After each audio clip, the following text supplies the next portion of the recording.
Almost അത് spread ആയിരുന്നു. അത് അച്ഛന് വരാനുണ്ടായിരുന്ന ഒരു കണ്ടീഷൻ എന്ന് പറയുന്നത് അസൈറ്റിസ്, അതായത് വയറ്റിൽ വെള്ളം കെട്ടി നിൽക്കുന്ന ആ ഒരു അവസ്ഥയെ വെച്ച് ബാക്കി ഓൾമോസ്റ്റ് എല്ലാ സൈഡ് എഫക്ട്സുകളും നമ്മുടെ അലോപ്പതി ട്രീറ്റ്മെന്റിന്റെ റേഡിയേഷന്റെ കീമോയുടെ ഒക്കെയാണ് അച്ഛന് വന്നായിരുന്നു. അപ്പം അങ്ങനെ ഞങ്ങൾ അവിടെ ചെന്നപ്പം അച്ഛന്റെ അച്ഛനും അമ്മയും മോളും ഉണ്ട്. മോള് നേഴ്സിംഗ് സ്റ്റുഡന്റ് ആണ്.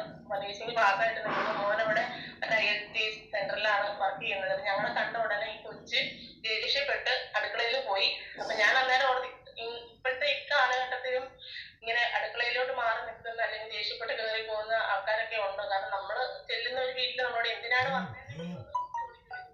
ശ്രദ്ധിക്കാതെ ആ കൊച്ചു അവിടെ നിന്ന് എനിക്ക് പോയി. പിന്നെയാണ് ഞങ്ങൾക്ക് മനസ്സിലായത്, കാരണം നമ്മുടെ കാരിത്താസ് ഹോസ്പിറ്റലിൽ നിന്ന് ഇനി അച്ഛന് ഒന്നും ചെയ്യാനില്ല. അച്ഛന് എന്ത് ചെയ്താലും അച്ഛന് സൈഡ് എഫക്റ്റ് ആയിട്ട് ഒക്കെ വരുവുള്ളൂ. അതുകൊണ്ട് ഇനി ഒന്നും ചെയ്യാനില്ല. വീട്ടിൽ കൊണ്ടുപോയി കട്ടിൽ കിടത്തിക്കോളൂ, അത്രേ ഉള്ളൂ. വേറെ ഒന്നും അതിന് ചെയ്യാനില്ല. പക്ഷെ ഞങ്ങൾ അവിടെ ചെന്നു. ഞങ്ങൾ ചെല്ലുന്നതിന് ദൈവമാണ് നിമിത്തം, അത്രയും ഞാൻ പറയത്തുള്ളൂ. നമ്മുടെ ജോലി അവിടെ ചെയ്തു. പക്ഷെ അവിടെ ദൈവം ബാക്കി പ്രവർത്തിച്ചു. അച്ഛൻ ഞങ്ങൾ ചെന്ന് കഴിഞ്ഞപ്പോ അച്ഛന് ഷുഗർ ഉണ്ടായിരുന്നു. അച്ഛന്റെ മെയിനായിട്ട് പ്രശ്നം വയറ്റിന് പോകുന്നില്ല, വിശപ്പില്ല, ഇത് രണ്ടുമായിരുന്നു. നമുക്ക് ഓൾറെഡി അറിയാം ക്യാൻസർ വയറ്റിലാണ്. അപ്പൊ പിന്നെ അവിടെ നമ്മൾ എന്ത് ചെയ്താലും ഇവിടെ ഏത് രീതിയിൽ റിസൾട്ട് വരും എന്നുള്ള കാര്യങ്ങളൊക്കെ സംശയം. നമുക്ക് ഒത്തിരി റിസൾട്ട് ഉണ്ടെങ്കിൽ ഇങ്ങനെ ഒരു ലാസ്റ്റ് സ്റ്റേജിലുള്ള ഒരു കേസായിരുന്നു. ഞാനും സൗമ്യയോടും ഒക്കെ അവിടെ ചെന്ന് അവരോട് കാര്യം സംസാരിച്ച് അവര് നെറ്റിലും നമ്മുടെ പ്രൊഡക്റ്റുകളെ കുറിച്ചും ആധികാരികം എല്ലാം അടിച്ചു നോക്കി. ആ മോളോട് ഞാൻ തന്നെയാണ് പറഞ്ഞത്, മോളൊന്ന് ചെക്ക് ചെയ്യുക, അതെല്ലാവരും നേഴ്സിംഗ് പഠിച്ചൊരു വ്യക്തിയല്ലേ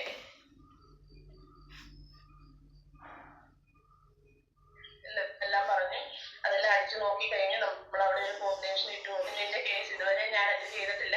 നമ്മളോട് ഇമ്മ്യൂണോ, ഫുള്ളാൻറ്റിസി, ലിവാഗൈൻ സിറപ്പ്, പീലിയം capsule, 9E5 protein powder, spirulina, probiotic, urine flush, ഇത്രയാണ് ഞങ്ങൾ അവിടെ കൊടുത്തത്. സാധാരണ നമുക്കറിയാം ക്യാപ്സ്യൂൾ കൊടുക്കുമ്പോൾ അവിടെ ഒരു കോൺസ്റ്റിപ്പേഷൻ വരും. അപ്പം ഞങ്ങൾ ഓൾറെഡി അച്ഛനോട് പറഞ്ഞായിരുന്നു നന്നായിട്ട് വെള്ളം. അച്ഛനോട് പെയിൻ കില്ലർ ആയിട്ട് അവർ മോർഫിനാണ് കൊടുത്തുകൊണ്ടിരുന്നത്. മോർഫിൻ കൊടുക്കുമ്പോൾ അച്ഛന് വീണ്ടും കോൺസ്റ്റിപ്പേഷൻ വരും. അപ്പൊ ഞങ്ങള് ഫുള്ളാൻറ്റിസി, നമ്മുടെ ത്രിഫല ഇമ്മ്യൂണോ 3+നേക്കാൾ എഫക്റ്റ് ആണ് നമ്മുടെ ഫുള്ളാൻറ്റിസി എന്ന് ഞാൻ ഇങ്ങനെ മോർണിംഗ് മീറ്റിംഗ് റിസൾട്ടിലും അതുപോലെ തന്നെ നമ്മുടെ രാജുജി സാർ പറഞ്ഞ് ഞാൻ കേട്ടായിരുന്നു. എന്തായാലും ഞാൻ അവരോട് പറഞ്ഞു ഫുള്ളാൻറ്റിസി 1.5 എടുക്കാനുള്ള ഡെയിലി എടുത്തോളാൻ പറഞ്ഞു. കാരണം വേറെ ഒന്നുമല്ല, അച്ഛൻ്റെ ആ വയറ്റിൽ നിന്ന് പോകുന്നതിന്റെ മോർഫിന്റെ സൈഡ് എഫക്റ്റ് ആയി കോൺസ്റ്റിപ്പേഷൻ നമ്മുടെ ഫീലിംഗ് ക്യാപ്സ്യൂൾ എടുക്കുമ്പോഴാണ് ഒരു രണ്ടും ഒരുമിച്ച് വരണ്ടല്ലോ എന്ന് ഓർക്കുന്നത്. കാരണം എന്തായാലും റിസൾട്ട് പ്രോഡക്റ്റ് കൊടുത്തു. കണ്ടിന്യൂസ് ഫോളോ അപ്പ്, അത് ഓരോ ദിവസവും ചെയ്താണ്. ദിവസം ഓരോരുത്തരായിട്ടാണ് വിളിച്ച് അവരെ ഫോളോ അപ്പ് ചെയ്തുകൊണ്ടിരുന്നത്.